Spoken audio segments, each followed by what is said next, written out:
Alaikum wa rahmatullahi wa barakatuh. Bienvenue pour ce nouvel épisode de Vers une famille heureuse, cette émission qui parcourt avec vous ce chemin vers le développement et l'épanouissement de la famille musulmane. Pour cela, nous avons le plaisir d'accueillir une nouvelle fois le directeur de l'Institut Usul el-Din à Paris, Cheikh Hicham al-Arafa. Frère Hicham, assalamu alaikum et encore bienvenue. Wa alaikum salam wa rahmatullahi wa barakatuh. Alors, nous avons depuis quelque temps maintenant commencé à parler de la question de l'éducation. Nous avons parlé de la nécessaire coordination entre les parents, de l'utilisation de la fermeté à certains moments, mais toujours essayer d'éduquer en douceur l'enfant et de l'amener à accepter, à comprendre les valeurs telles que les valeurs spirituelles, petit à petit, sans forcément avoir recours à la fermeté. Tout cela, nous l'avons vu aujourd'hui. Je voudrais passer à une autre étape, et notamment une autre étape de développement de l'enfant, celle de l'adolescence, cette période qui peut parfois être très problématique. Est-ce que vous pouvez nous en donner les caractéristiques?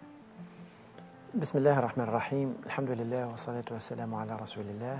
L'enfant, c'est vrai qu'il arrive à un moment donné de son évolution à une phase intermédiaire entre les sentiments, la vision et le physique d'un enfant et la phase de sentiment, vision et physique d'un adulte. Il est dans une phase intermédiaire et c'est elle que on a l'habitude qu'on appelle adolescence, même si personnellement je sens que ce concept-là mérite une certaine analyse. Je ne sens pas que c'est une évidence universelle qui fait que quand on arrive à cet âge-là, on rentre dans une zone de turbulence et que tout est possible, tout est ouvert.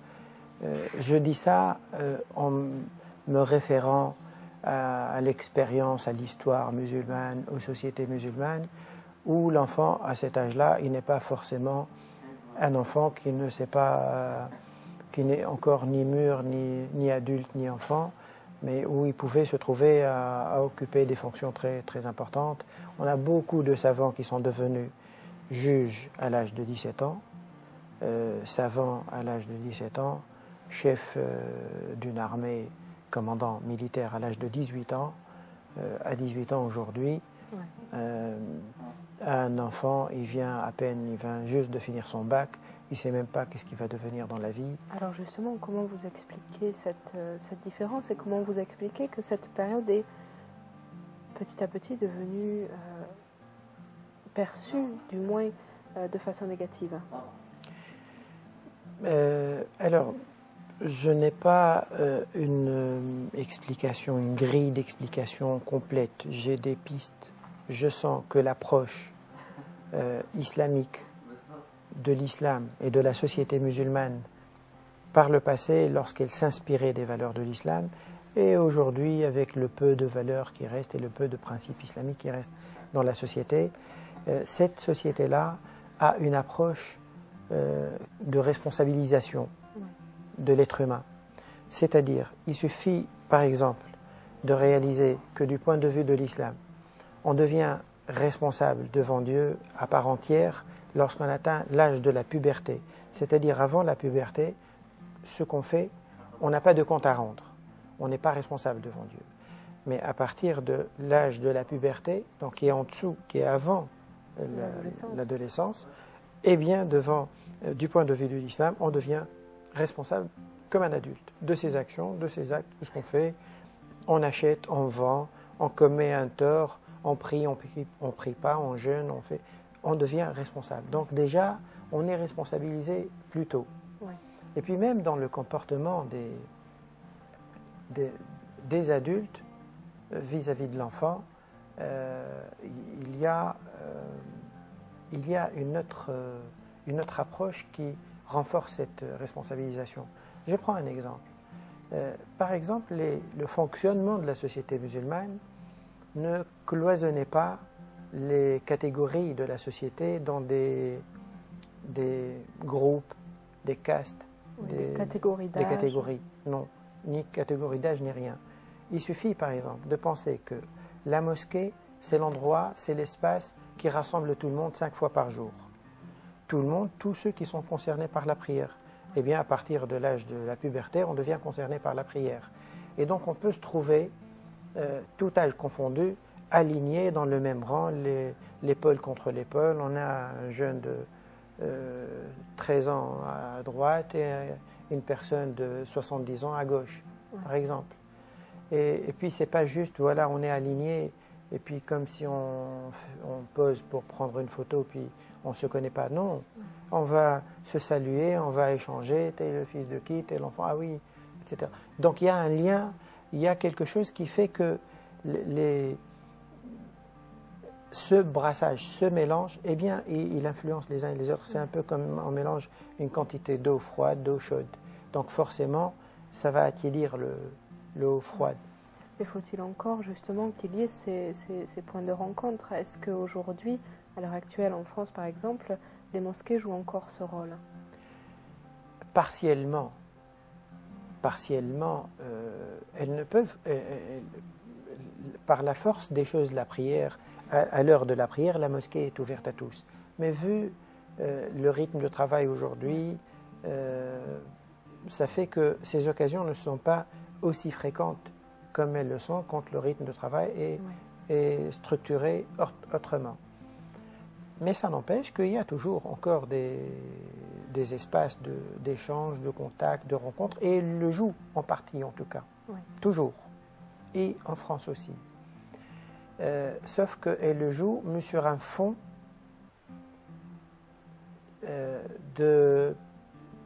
d'idées où les uns pensent que nous on appartient à un groupe, vous appartenez à notre groupe. On ne le dit pas, mais on le sent et on le pense. Oui. Alors comment remédier à cela justement, et notamment pour revenir à la question de l'adolescence, ne pas faire penser à l'adolescent qu'il est exclu, qu'il est encore finalement trop petit pour avoir des discussions d'adultes? La responsabilité des parents et des adultes, c'est de le responsabiliser. Ce qui peut se produire et ce qui se produit aujourd'hui, c'est que des fois, on a tendance à ne pas le responsabiliser, mais plutôt à l'infantiliser. Et on considère qu'il n'a pas d'expérience et qu'il n'a pas assez de recul et donc on le traite de cette manière-là. Et donc on l'enferme dans ces postures-là. Vous savez, il y a une expression sage très connue dans la littérature musulmane ancienne, classique, qui dit « La'ab waladaka sab'an, ahbibhu sab'an, addibhu sab'an, plutôt, wa sahibhu sab'an » Prends le temps de jouer, de t'amuser avec ton fils, ton enfant, pendant les 7 premières années de sa vie. Et inculque-lui la discipline et les règles pendant les années de 7 à 14 ans. Et tiens une relation d'amis et d'amitié avec lui à partir de l'âge de 14 à 21 ans. Et puis au-delà, laisse les choses aller d'elles-mêmes. C'est-à-dire, là, on le laisse voler avec ses propres ailes. Eh bien, dans ce découpage-là, à partir de 14 ans, la relation qu'on tient avec l'enfant, c'est une relation presque d'égal à égal, de maturité. Alors justement, comment passer, donc vous nous parliez de 3 phases, et notamment la phase de 7-14 ans où on inculque à l'enfant certaines valeurs, certains comportements. Comment passer de cette phase où on est dans une posture, on va dire, d'éducateur, à une phase où vous nous dites qu'on doit être plus d'égal à égal? Comment faire cette transition? Il faut en prendre conscience d'abord pour faire déjà la transition, sinon on ne la fera pas. On restera dans l'attitude de l'éducateur, de celui qui apprend la discipline et de celui qui regarde l'enfant. C'est comme s'il l'immobilise dans la phase 7-14 ans. Oui. Il faut en prendre conscience. Donc il faut connaître par exemple ce que dit des réflexions de pédagogues et d'éducateurs musulmans par le passé. Ça, c'est une première chose. Il faut aussi réaliser le fait que Allah subhanahu wa ta'ala considère l'enfant comme responsable à cet âge-là de 14 ans. Si Allah subhanahu wa ta'ala le traite comme un adulte, je ne peux pas le traiter, moi, comme un enfant. Allah lui-même, il le traite comme un adulte. Et donc, je dois lui parler comme un adulte. Je dois le traiter comme un adulte. On peut discuter, etc. Alors, le traiter comme un adulte, ça passe par quoi? Il faut établir des liens d'amitié, des liens comme si on est frères, entre père et fils. Alors, ça peut prendre des formes différentes, c'est-à-dire qu'on lui propose d'aller faire un tour ensemble, d'aller, viens, on va prendre un café ensemble, on va à la mosquée, bien sûr, ensemble. Ça, c'est évident, mais ça se fait depuis tout petit, voilà. Mais lui proposer d'aller faire passer des moments de détente ensemble. Ça, c'est très important. Et puis échanger avec lui comme un échange avec un ami. Donc on parle de tout, je parle de sujets divers et j'écoute les centres d'intérêt, les sujets, etc. Et ça va nous étonner le fait qu'on va voir qu'il y a quelque chose qui se fait, pas un fossé qui se referme, mais on va voir qu'il y a une sorte de proximité qui se fait. Et donc, ça, c'est aussi de nature à rendre plus mature l'enfant. Donc ça, c'est un point important. Deuxième élément qui est lié à cette approche-là, ou ce type de relation, c'est de ne plus lui imposer comme on impose à un enfant, comme on impose, ou comme on impose une règle, je veux dire, ou on pose une règle. Là, on est plus dans la discussion, dans la responsabilisation aussi. Je pense à un cas précis d'ailleurs. Sayyidina Ibrahim, alayhi salam, lorsqu'il a reçu l'ordre de Dieu d'égorger, d'immoler son fils, Ismaïl. Allah, dans le Coran, il décrit comment cette scène s'est produite. Il a appelé son fils, il lui a dit, voilà, je me suis vu en rêve en train de t'immoler. Dis-moi ce que tu en penses. Dis-moi ce que tu en penses. Et à propos d'un ordre divin. Or, on ne s'attend pas à ce qu'il procède comme ça. Un ordre divin, c'est un ordre divin. On veut dire, viens, voilà, je vais faire ça. Il lui a demandé son avis. C'est-à-dire qu'il a... En le considérant d'égal à égal, effectivement. Exactement, d'égal à égal. Et c'est ça, d'ailleurs, qui a mis, peut-être, entre autres, le fils dans cette position de collaboration. Ef'al ma tu'mar. Si on te l'a demandé, fais-le. Effectivement, donc ça va l'amener à s'ouvrir, à pouvoir donner son opinion. Exactement. Et ainsi aussi de se sentir valorisé un peu dans ce développement personnel qui est le sien. Oui. Déjà, vous nous avez donné quelques petites indications sur comment aborder cette période de l'adolescence qui, c'est vrai, parfois peut être problématique. Nous allons continuer à aborder ce thème-là, mais avant toute chose, nous allons aujourd'hui à l'adolescence, cette période un peu de transition entre le stade de l'enfance et le stade adulte, qui parfois peut amener son lot de surprises et son lot de difficultés bien spécifiques. Pour traiter de ce sujet aujourd'hui, j'ai le plaisir d'être avec le cher Hicham El Arafa. Bienvenue pour cette seconde partie d'émission. Vous nous disiez juste avant la pause qu'il est nécessaire de discuter, de se concerter avec l'adolescent afin de lui donner sa vraie place, de commencer à le responsabiliser. Est-ce que vous pouvez développer sur ce sujet? Alors, je reviens, si vous voulez, à cet exemple de Sayyidina Ibrahim lorsqu'il a demandé donc l'avis de son fils concernant cette demande qu'il a reçue de la part de Dieu. Dedans, on voit justement le fait que il ne se mette pas tout de suite, lui, à appliquer cet ordre, mais qu'il laisse une place à son fils de réfléchir et de donner un avis. Le fait de prendre cette habitude d'échanger avec l'enfant à cet âge-là, il y a l'échange qui se fait par amitié ou par un échange de tout et de rien, en quelque sorte, qui traite toutes sortes de sujets. Et son objectif, là, c'est de renforcer les liens, de créer une complicité, une amitié, un sentiment de confiance, et non un sentiment de méfiance de l'autorité. Mais il y a un autre type d'échange où là, on implique l'enfant dans dans une forme de concertation. On lui demande son avis. Et ça peut se faire par rapport à pratiquement toutes les situations par lesquelles la famille peut passer. On compte faire tel ou tel projet. Il y a par exemple tel ou tel événement qui arrive. Alors, comment tu vois, qu'est-ce que tu penses, c'est quoi ton avis, etc. Qu'est-ce qu'on pourrait faire? Exactement. Et impliquer. Et c'est à la fois, on lui apprend shura, mais on lui apprend à réfléchir, à gérer des situations diverses également. D'ailleurs, à l'époque, au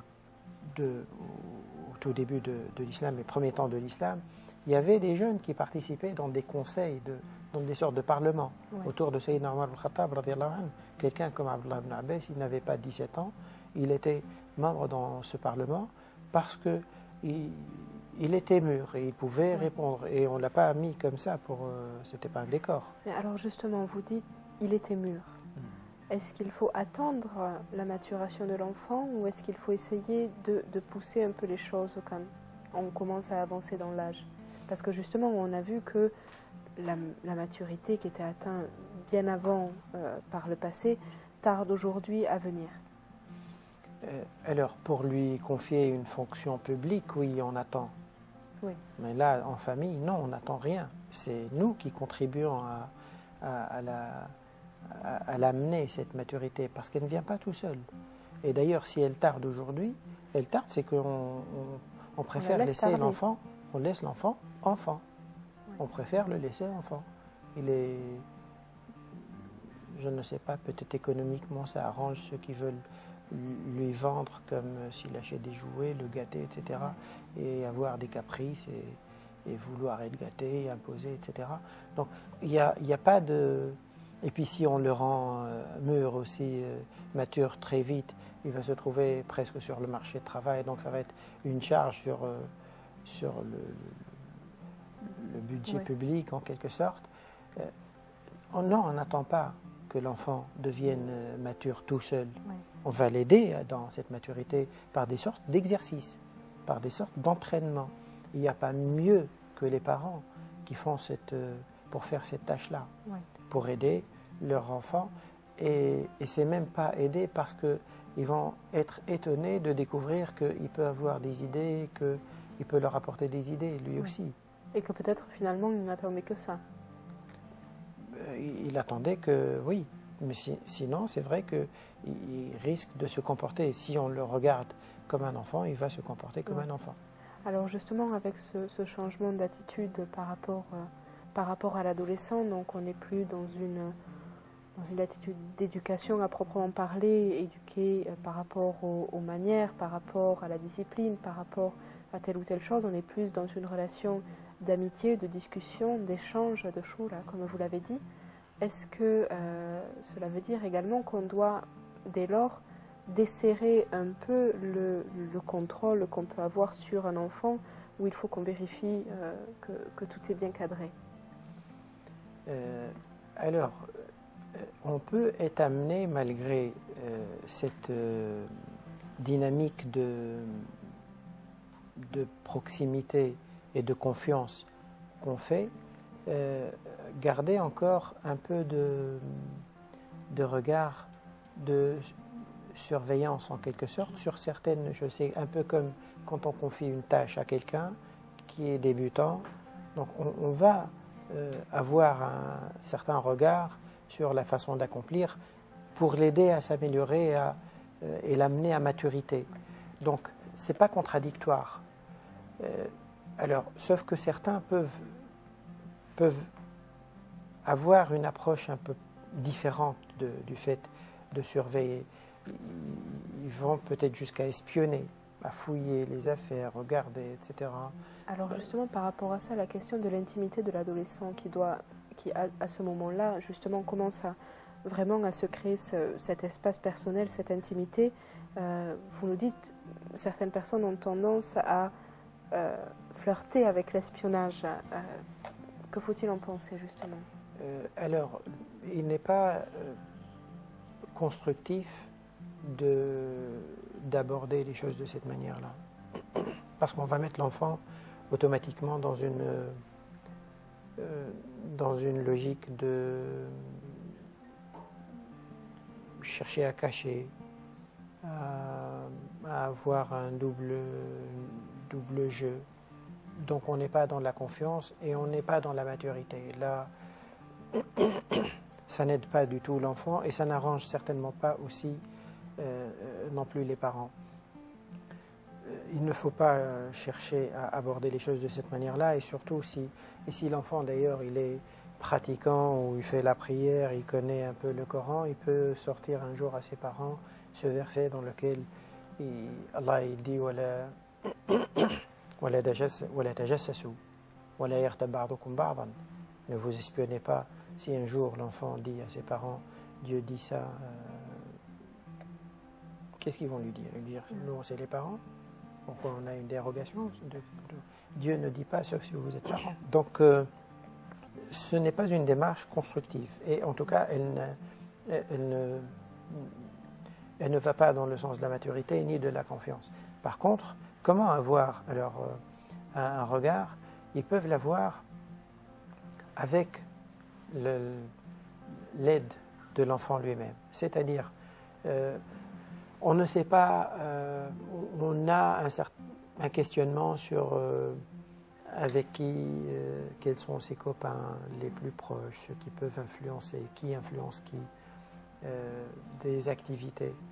Eh bien, au lieu de chercher à les savoir par des moyens biaisés, le mieux c'est d'y aller droit et de le faire dans la transparence, de discuter avec lui, de discuter en essayant de l'amener à nous-mêmes, lui-même à nous faire part de ça. D'ailleurs, les parents peuvent le faire sentir ça en s'ouvrant eux-mêmes. Alors, à quel niveau justement? C'est-à-dire en parlant à leur tour à leurs enfants de leur ami, de ce qu'il fait, avec qui il est, quand il n'est pas à la maison, qu'est-ce qu'il fait, où il peut être. Il peut être transparent pour amener son enfant à être transparent. Moi, quand je ne suis pas à la maison, je suis où? Je suis avec un tel et un tel et un tel. Et on va à tel endroit, tel endroit, tel endroit. On passe 1 heure à discuter. On prend quelque chose, on prend un café. L'objectif, c'est que on mette l'ensemble, on suggère, bien sûr, à ce que les gens se comportent d'une manière générale, se comportent d'une manière ouverte, qu'en famille, on se comporte d'une manière ouverte. Donc, les parents peuvent faire ça.